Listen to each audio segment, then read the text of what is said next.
교통정보센터였습니다.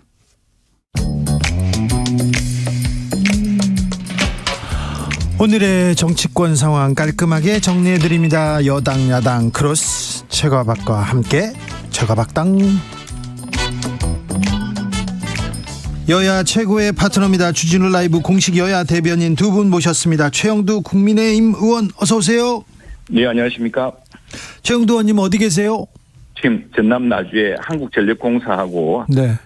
한수원 등 에너지 기업들 국정감사장입니다. 네, 그래서 지금 지방에 있습니다. 전화로 연결했습니다. 박성준 네. 더불어민주당 의원 스튜디오 모셨습니다. 안녕하세요. 네, 안녕하세요. 네. 네. 두 분 국감 하느라고 고생 많으십니다. 최영두 의원님. 네, 산자위는 워낙 산중위는 다루는 기관이 많아서 네. 뭐 거의 매일 밤을 셉니다. 아, 그렇습니까? 네. 네네. 이번 달까지는 매우 고생하실 것 같은데 힘을 내 주십시오. 국민을 위해서. 감사합니다. 네. 네. 자, 북한이 연일 이렇게 또 미사일을 쏘네요. 핵 위협까지 이어지고 있는데 이 위협이 나올 때마다 대통령 한마디씩 합니다. 자, 핵으로 절대 얻을 거 없다. 이렇게 단호하게 얘기하고 그 이후에 한미일 안보협력을 계속 얘기하는데 한미일 안보협력 바탕으로 얘기하는데 이거 어떻게 봐야 됩니까? 최영두 의원님. 지금 이번 사태는 좀 심각합니다. 지금 이 북한이 저수지에서 잠수함 발사 탄도미사를 쏘지 않았습니까? 그렇죠. SLBM을. 네.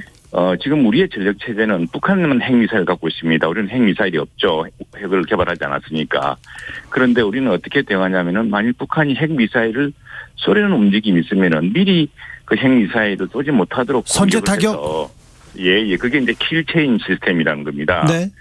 근데 여기서 북한이 이걸 피하려고 SLBM을 개발해 왔거든요. 예. 근데 이제 한미 연합 군사 전력 정보 전력으로 잠수함조차도 지금 추적이 됩니다. 그러니까 예. 잠수함이 어딘지 알기 때문에 거기서 움직임이 있으면 바로 타격할 수 있는데 그래서 방어할 수 있는데 지금 이건 북한의 뭐 여러 군데 수백 군데 있는 저수지에서 쏘는 것은 이를테면 우리가 킬체인 그래서 북한이 핵미사일 쏘아서 그것이 우리 대한민국이나 또는 동맹국이나 또 이웃 국가에게 큰 타격을 주기 전에 미리 막을 수 있는 수단이 없어지는 겁니다. 그래서 굉장히 심각한 상황이고요. 네. 북한의 이 우리 방어 체계를 무력화하기 위한 도발이기 때문에 그 북한의 위협이 그만큼 현실화되고 노골화되고 있다는 이야기입니다. 그래서 지금 이제 한미일이 그 정보 자산을 총동원해서 한미일 모두가 다 지금 북한 핵미사일 위협에 노출되어 있습니다. 당장 지난번 실험은 일본 열도를 넘어서 북태평양을 쏘지 않았습니까? 예. 지금 이제 미국 본토까지 나갈 정도의 핵미사일 전력을 갖고 있다고 하는데 이렇게 되니까 정보자산, 그러니까 우리나라 바로 휴전선 인근에서의 정보자산 또, 미국의 석보위성, 우리 위성 또 일본의 뭐 초계기 위성 무슨 여러 가지 것들을 한꺼번에 한 채의 오체가 있어는 안 되는 이런 상황이 된 겁니다. 그래서 북한의 심각한 핵미사일 도발 위협. 더구나 북한은 이제 핵미사일을 자기들 마음대로 자기들이 판단하는 시점에 쏠 수 있다라고 자기들 법에 규정을 하고 있습니다. 세상에 그런 나라는 없는데 이런 심각한 상황에 어떻게 대응해야 될 것이냐. 그렇다고 우리가 핵미사일을 개발할 수는 없지 않습니까? 지금 네. 국제적으로 NPT를 해서 예. 북한으로 지금 비핵화를 하라고 하는 마당에 우리가 또 저 핵무장을 하기는 어렵죠. 더구나 일본도 하지 않고 있습니다. 국제적 약속을 지키기 위해서. 예. 그런 상황에서 결국은 최선의 방어를 위한 기동훈련을 하고 있는 겁니다. 박성준 의원님. 뭐 이제 미사일 위기라든가 뭐 핵실험에 대한 얘기들이 계속 나오고 있기 때문에 이제 철저한 안보 태세를 갖추는 것은 매우 중요하죠. 그런데 그동안에 우리가 이어져 왔던 한미 동맹 체제를 강화하고 우리가 이제 국방비가 지금 한 올해 57조인가 이렇게 예산이 편성될 것 같아요. 네. 2022년에 한 55조 정도 됐고 내년에 이제 57조까지 되는데 네. 우리가 그만큼 북한에 대해서 대응하기 위한 국방비를 그렇게 투입해 왔던 겁니다. 예. 그리고 한미 동맹의 굳건한 동맹 체제가 유지가 됐던 거고요. 그렇죠. 그런데 북한 도발이라고 하는 경우에 상정을 해서 이 동맹을 이제 군사 협조 체제를 넘어서 동맹까지 가려고 하는 그런 움직임이 일본의 안보 협력을 정당화해서 일본의 군사 대국화하는 논리를 만들어주는 것이 지금 한국의 대응 모습이 아니냐 이런 우려가 있는 거거든요. 예. 제가 여기 지금 최영두 의원님 말씀하셨기 때문에 제가 미국의 세계 전략을 한번 살펴볼 필요가 있는 거거든요. 미국이 탈냉전 이후에 이제 단극 체제 하에서는 미국 중심의 세계 체제가 형성이 됐단 말이에요. 예. 그런데 미국이 중국이 성장하고 미국의 국력이 쇠퇴하니까 실질적으로 어떤 움직임이 있었냐면 역의 균형 전략을 세웁니다. 네. 그러니까 전 세계의 모든 전장기구를 세계 경찰로서 모든 걸 관장한다라고 하는 미국의 논리가 이제 바뀌는 거죠. 세계 전략이 어떻게 바뀌냐면 역의 균형. 그러니까 예를 들면 중동에는 이란이 있다고 하면 이스라엘을 대응을 시켜서 균형을 맞추겠다. 아시아에 있어서는 실질적으로 어떻게 됐냐면 미국은 대중국 포위 전략과 대중국 견제 정책을 만든 거거든요. 그것을 하기 위해서 일본을 내세워서 중국을 견제하겠다라고 예. 하는 것이 역의 균형 전략입니다. 예. 그런데 일본은 또 어떤 전략이 있냐면 일본은 평화헌법을 개정해서 정상국가 보통국가해서 군사 대국화하겠다라고 하는 것이 일본의 대전략이란 말이에요. 예. 그런데 이렇게 돼버리면 일본과 미국의 대전략하에서 이 아시아 특히 한반도가 일본의 대전략하에서 군사 지도에 의해서 좌우가 될 수 있는 여지가 된단 말이에요. 그러면 네. 한국이 일본에 종속될 수밖에 없는 그런 형국으로 몰고 가는 것이 지금 전략의 움직임들인데 여기에 지금 우리가 한미일 군사 안보 협력 체제를 넘어서 동맹까지 가겠다라고 하는 그러한 움직임이 일본에게 모든 걸 빌미를 제공하는 그런 터전이 된다는 거예요. 동해상에서 일본군이 와서 훈련할 수 있고 또 그렇게 된다고 하면은 한반도에 일본이 들어와서 군대가 자유대. 그러니까 지금 김태호 안보실장은 논문에 그 일본 자유대의 진입에 대한 가능성도 열어놓은 거 아니겠습니까? 그래서 비판을 많이 받았는데 이러한 것이 얼마나 위험한지를 우리가 알아야 되는 거고 그걸 지적하는 거고요. 또 하나는 가장 중요한 것은 우리의 국방비와 우리의 국가나 안보를 통해서 하나가 뭐냐면 한미동맹을 통해서 우리가 안보체계를 강화하는 것이 더 중요하다는 말씀 꼭 드리고 싶어요. 네. 3941님께서 일본을 끌어들이는 것은 들깨떼 무섭다고 호랑이를 집안으로 불러들이는 꼴입니다. 일본의 군사 대국화 굉장히 우려하는 시각이 있는데요. 최영두 의원님. 자, 일본의 군사 대국화를 만든 기본 원인은 북한입니다. 우선에 메가더 정부는 당시 메가더 사령부는 일본을 완전히 전범 국가를 해체하려고 그랬습니다.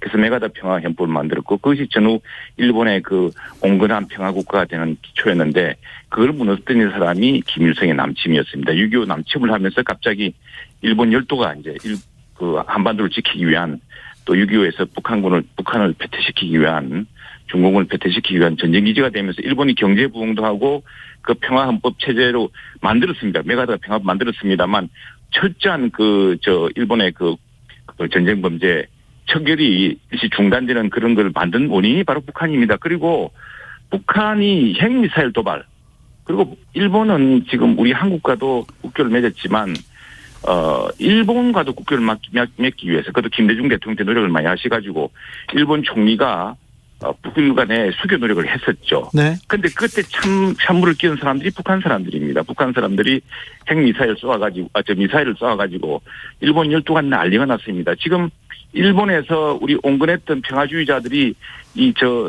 정치적 여론을 지금 많이 못 얻고 강경원이 득세하고 선거에 영향을 미치는 이유는 북한의 지독한 도발, 끊임없는 도발 이 문제입니다. 이 도발 때문에 지금 일본 내 정치 지형이 바뀌고 있는 겁니다. 여기에다가 우리 국내에서 터무니없이 죽창간이 뭐니 해서 혐일 감정, 거길 반일하면서 실제로 아무 대책도 없는 이런 반일무리로 국내 정치에 과거에 우리 식민지 시대의 그런 그 감정을 동원함으로써 사실은 이게 지금 오히려 혐한을 불러일으키는 이런 역작용이 있습니다. 그래서 이 문제는 일본도 민주주의 국가입니다. 일본도 선거를 하는 국가고요. 특히 여기서 그리고 박 의원님이 말씀을 좀 하시는데 한미 동맹은 있고 미일 동맹이 있지만 한미일 동맹은 없습니다. 그것은 일본이 과거사에 대해서 좀 더 허심탄회하게 반성을 하고 좀 더 신뢰가 쌓아야 될 문제지 지금 한일 동맹을 하기에는 너무 이런 단계적 문제는 공동의 현존하는 위협에 대해서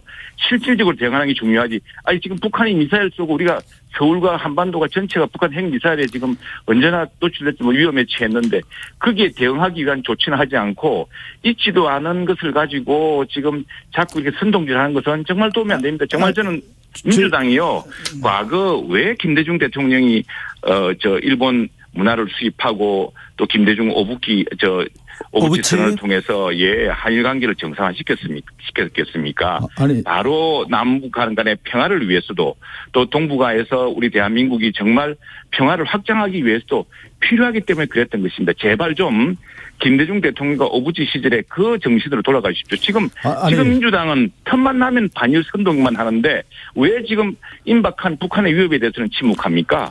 아니 저는 우리가 박정희 대통령 지금 얘기하는 게 박정희 대통령이 자주국방 얘기했잖아요. 아니 잠깐만 얘기 들어보세요. 그러면서 한미동맹 굳건한 체제를 갖춰왔던 거 아니겠어요? 그리고 한미 군사 협력체 연합 대통령은 김대중 오부치 선언을 제 얘기도 좀 하고요. 한일 관계를 정상화하라고 했습니까? 제 얘기 좀 하고요. 그런 전략적인 걸 생각하셔야죠. 아니 그러니까 철통 방어태세 만들어가는 것이 당연한 거 아니겠습니까? 그런데 북한에 대응하기 위해서 일본을 끌어들이고 일본 동해 훈련하고 뭐 한반도에 자유대 진입할 가능성까지 열어놓겠다. 이런 것은 누가 그런 이야기를 했습니까? 그런 식으로 왜 어디서 그렇게 아니 있지도 않은 이야기를 근데 뭐 이거 왜곡입니까? 바이든이라 그러고 이런 식으로 해서 자꾸 이렇게 국론을 분열시키고. 아니 북한의 위협을 좀 직시합시다. 그리고 김대중 오부치 정신을 봐서 진정한 한일 협력을 통해서 이 한반도의 평화와 동북아 평화 번영을 이루는 틀을 만들겠다는 그 원대한 정신을 좀 돌이켜보세요. 그리고 그게 어떻게 동해입니까? 거기가. 독도보다 훨씬 멀고 일본령에 가까운 쪽에 공해상에서 일어난 훈련인데 어떻게 그게 동해라고 이야기하십니까? 동해는 맞지 않나요? 동해는 맞죠. 맞는데 그것이 공해입니다. 공해고. 아니 최영도 의원님 왜 그러세요? 독도로부터. 알겠습니다. 이게 우리가 최영도 의원님 왜 그러세요? 그러면 울릉도하고 우리 한반도 사이에서 들어오고 훈련하는 알겠습니다. 최영도 의원님 동해는 맞는데 이건 분명히 해야 돼. 알겠습니다. 분명히 해야 돼. 아니 잠깐만요. 최영도 의원님. 저는 독도나 이 동해에 일본의 우길기가 일본의 국기죠. 우길기가 나부끼면서 바다로 들어오는 걸 저는 우리 국민이 허용한다고 생각하세요? 저는 그렇지 않다고 봅니다. 지금 영이라고 그런 게 아니지 않습니까? 들어보십시오. 동해도 일부는 일본영해가 있는 겁니다. 그리고 지난번에 또 2017년에 문재인 정부 때도 한미일 연합훈련을 했습니다. 그때 제주도 남방에서 했어요. 네. 아니, 그런 역사적 사실도 좀 아셔야죠. 네. 제주도 남방에서 했습니다. 네. 우길기는 전범기고요.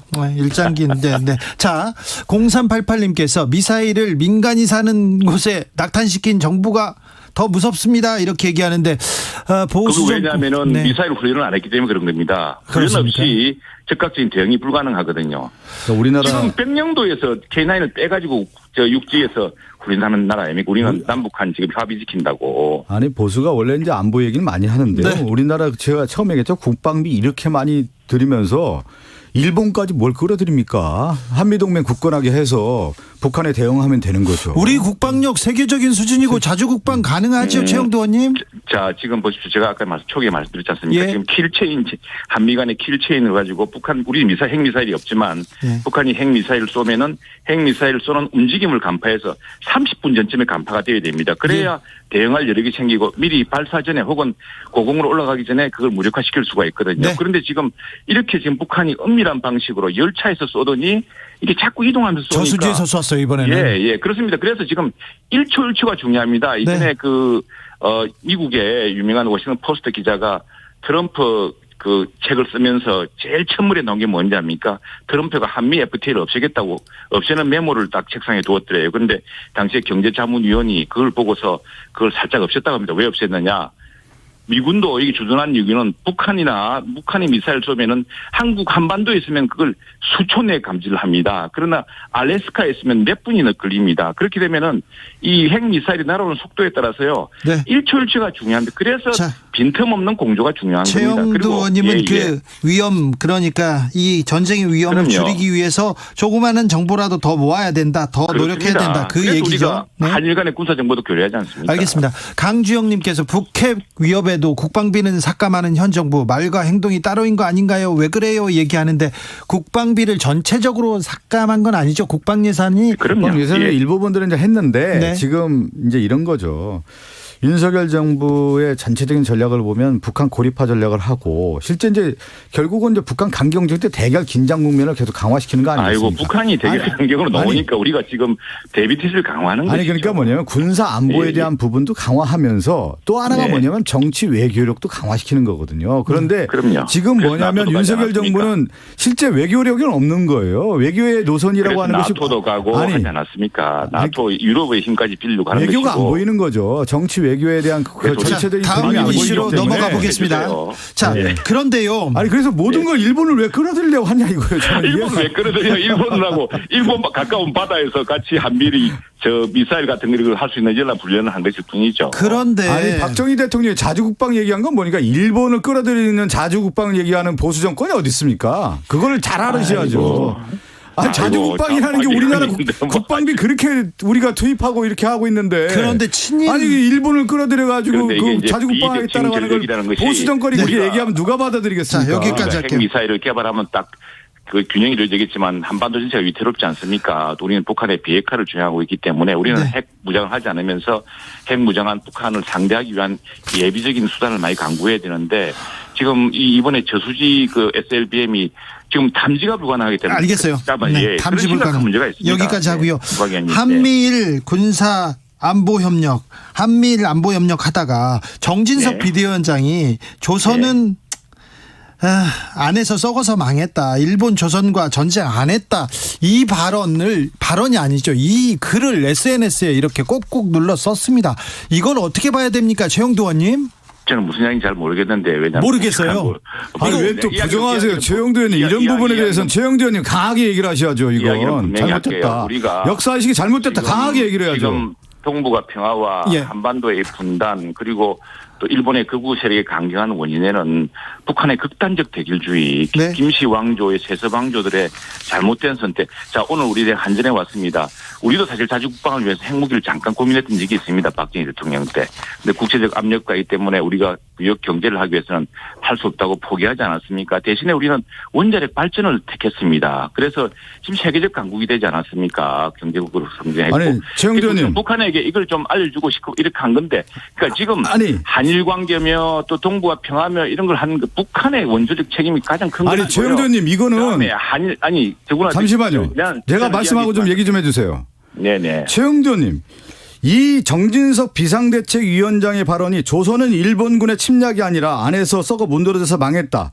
그러니까 일본 제국주의 침략을 옹호하는 발언입니다. 이거는 북한의 미사일 도발과 북한의 극단주의와는 전혀 다른 문제예요. 이건 역사인식에 대한 문제인데 왜 이 정진석 비대위원장의 이런 잘못된 발언을 북한의 극단주의라든가 뭐 무슨 미사일 도발하고 연결시켜 설명하는 건 아니죠. 이렇게 한번 덧붙이고 싶어요. 남한선생이라는 김훈 선생의 글을 읽어보면은 그들은 외적의 침범에서 맞서기에는 너무나 무력하고 초라했으면서 안에서는 남한산성 안에서는 정말 독사와 같이 무섭게 싸웠다고 합니다. 지금 우리 내부 사정을 보십시오. 우리 내부 사정을. 지금 북한이 저렇게 위협을 고도하고 있는데 지금 민주당 이재명 대표는 뭐 하시는 짓입니까 이게. 아니 지금 우리끼리는 독사처럼 정말로 그렇게 말싸움하는 데 능합니다. 갑자기 죽창가 또 나올 판인데. 제가 이 말씀 꼭 드려볼게요. 잠깐만요. 그래서 국방이라는 것은 우리 외부에 우리 단결해서 지켜야 되는 것이고 네. 내부의 국론 통일이 굉장히 중요하다는 이야기가 중요하죠.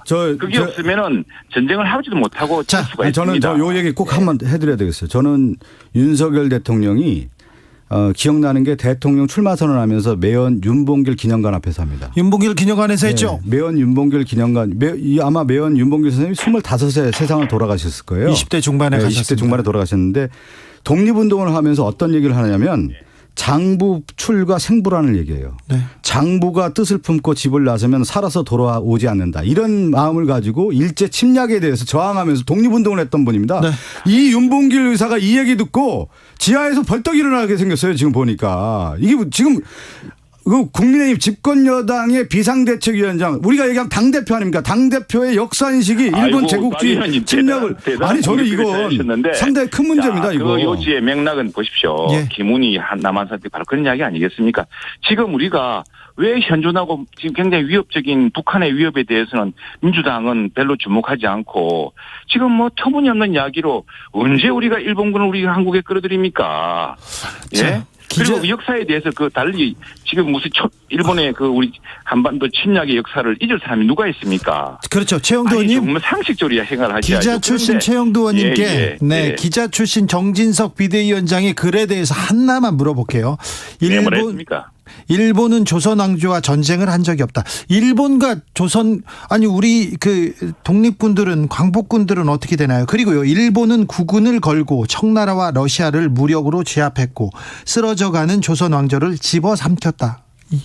집어삼켰죠. 아, 또 왜 그랬어요? 우리가 일본에게 맞설 전략이는 계속 있었습니까? 우리가 가보 농민들이 싸우고 네. 전주에서 떴죠. 근데 싸웠죠. 네. 싸웠죠. 싸웠죠. 그리고 기주관 독립투쟁을 했죠. 지금 예, 독립투쟁했죠. 무장투쟁했죠. 그런데 네. 이런 말하자면은 우리가 일본의 침략에 맞서기 위해서는 그만큼 당시에 그래서 고종이 그렇게 미국과의 수교를 원했던 거 아닙니까? 그런데 러시아는 저렇게 호시탐탐하죠. 중국도 정말 그 위안스카에서 보듯이 그렇게 오만하죠. 일본은 위협적이죠. 그런 고립무원의 상태에서 정말 무력하게 당하고 말았는데. 최영도 의원님, 요번에 그 미국에 가서 우리 윤석열 대통령이 정말 일본에 구려외교하고 돌아왔단 말이에요. 그리고 나서 구려외교입니까? 구려외교죠. 문재인 정부 시절 정진석 비대위원장의 지금 발언을 보면 그냥 말실수가 아니라 이렇게 페이스북에 글을 썼다라는 내용을 보면 일본의 침략을 정말로 세상에 그게 말이라고 지금 말을 하지 않았습니까? 우리가 조선의 일본이 우리 조선을 침략하고 우리 식민지로 삼았던 그 원죄를 부인할 대한민국 국민이 어디 있습니까? 자, 여기까지. 오늘 이런 발언은 내부에서도 지금 비판이 일어나고 있어요. 국민의 보수 안에서도 지금 비판이 일어나고 있다고요. 자, 그 비판은 달게 받아야겠죠. 저도 비판하겠습니다. 비판하는데 쓸데없이. 그렇죠. 최영도는 비판합니다. 이거 논란 만든 거. 문제는 이런 겁니다. 지금 북한의 위협이 고도화되고 있기 때문에 지금 안보의 여야가 어디 있습니까? 알겠어요. 안보 제발 북한. 좀 민주당 좀 김대중 오부 정신 돌아가서 정말 진짜 고도화되고 있는 북한의 위협에 공동 대응할 수 있도록 합시다. 그런데 저 하나만 말씀드리면 지금 보면 이제 이런 대결 긴장 국면이 계속 지속됐을 경우에 가장 큰 문제가 뭐냐면 경제로 이어지는 거예요. 외국 투자자들이 실질적으로 신용평가가 더 떨어지고 경제 위기로 이어지고 이런 것들에 대한 것들 위기 관리까지 같이 해야 되는 겁니다. 네. 국정 운영이라고 하는 것이 최영도 의원님 지금 이 하나의 문제만을 가지고 그냥 얘기하는 게 아니라 전반적인 경제 상황과 국정 운영에 대한 것을 보고 제가 그 말씀드린 거예요. 정치 외교력을 발휘해야 된다. 그러니까 군사 안보력 우리가 하이 폴리티스 로우 폴리티스 얘기하지 않습니까? 이 두 가지가 다 같이 가야 윤석열 정부가 되는 거지 한쪽으로만 너무 가니까 이게 외교력이 안 보인다는 말씀을 제가 꼭 드리는 겁니다. 지금. 제가 이제 우리 박 의원님의 한 말씀만 동의합니다. 그 때문에 뭐냐면은 자, 국제 투자자들이나 우리 지금 이게 우리나라가 개방 국가이기 때문에 국제적인 투자, 국제적 신뢰가 중요하지 않습니까? 예. 그런데 어느 경우가 국제적인 신뢰를 얻겠습니까? 자, 여기서 거대 야당은 현 정부의 무능만 비판하고, 북한에 대해서는 별로 그렇게 큰 강도 높은 비판을 하지 않고 경계심을 별로 보이지 않고 반면에 그게 한 척이 있을 테고 다른 한 척은 어쨌거나 여야가 힘을 똘똘 뭉쳤고 그다음에 일본까지도 이 북한의 도발에 대해서 같이 경계하면서 힘을 합치는 모습이 오히려 한반도에 대한 신뢰 안보의 신뢰를 높이겠습니까? 어느 쪽이 더 그 외국인 투자자와 국제사회의 신뢰가 안정에 대한 신뢰가 높아지겠습니까? 자, 국제사회의 신뢰를 위해서 그리고 경제 안정을 위해서 이렇게 가야 되는데 지금 그렇습니다. 좀 야가 계속해서 치열하게 붙고 있고요. 그리고 불필요한 논쟁이 계속되고 있습니다. 맞습니다. 우리 이 이재명 말실수 대표님 좀 이거. 진정하셔야 됩니다. 네. 누구요? 이재명 대표. 왜 또 지금 아니 잠깐 왜 물타기 계속 들어가세요? 정진석 비대위원장이 발언이 문제가 되는데 왜 이재명 당대표 꼭 이상하게 좀 국민의힘에 놀리는 아니 꼭 뭐 물타기 들어가려고 그래요. 물타기 들어가려고. 아니 정정당당하게 좀 정치를 하세요. 전공법하고 잘못된 부분에 대해서 정진석 위원장 사과하고 제가 앞서 얘기했죠. 윤석열 대통령이 매원 윤봉길 기념관 얘기한 것처럼 그러니까 항일 정신을 이어가겠다라는 생각했는데 이 정진석 비대위원장의 발언에 대해서 윤석열 대통령의 입장을 자, 박성준 의원님 여기까지 하시고요. 최영도 의원님 그러니까 이 결국 이 논란 모든 논란의 잘못은 이재명 대표입니까? 이재명 대표가 좀 저 그대 야당 대표로서 좀 지도력을 좀 발휘했으면 좋겠어요. 아, 그래요? 이 문제 북한의 위협에 대해서 강력하게 경고하십시오. 대통령 위원장 이렇게 하시면 정말 한반도 평화와 또 우리 공동 번영에 도움이 안 됩니다. 아니 우리가 저는 이렇게 하시면 최영두 우리가 의원님, 정말 힘을 합쳐서 강력하게 대응할 수밖에 최영두 없습니다. 의원님, 집권당이 누굽니까? 그 대통령이 집권당이 누구고요? 지금 지금 소수당이지 집권 않습니까? 아니 꼭 그 남 탓하지 말고 왜 남 탓해요? 왜 야당이 우리가 아니 지금 여당의 집권 소수 여당은 여당이 책임지는 거 힘을 합쳐서 아니겠습니까? 비대위에 맞서려고 하는데 그래서 대비하려고 하는데 야당이 이래야겠습니까? 자, 어제 권성동 의원 그리고 정진석 또 비대위원장 계속해서 설화가 이어지는데 빨리 논란을 좀 정리하고 국제적으로 또 이렇게 신뢰를 얻도록 이렇게 가야 되는데요. 그지요? 네, 그렇습니다. 자, 네. 말 조심하겠습니다. 저도. 네. 최영두 의원님, 박성준 의원님 두 분 감사합니다. 결국 잘못을 이재명 대표가 했다고 하는 최영두 의원님 얘기는 국민들이 판단하시는 걸로 하겠습니다. 아니,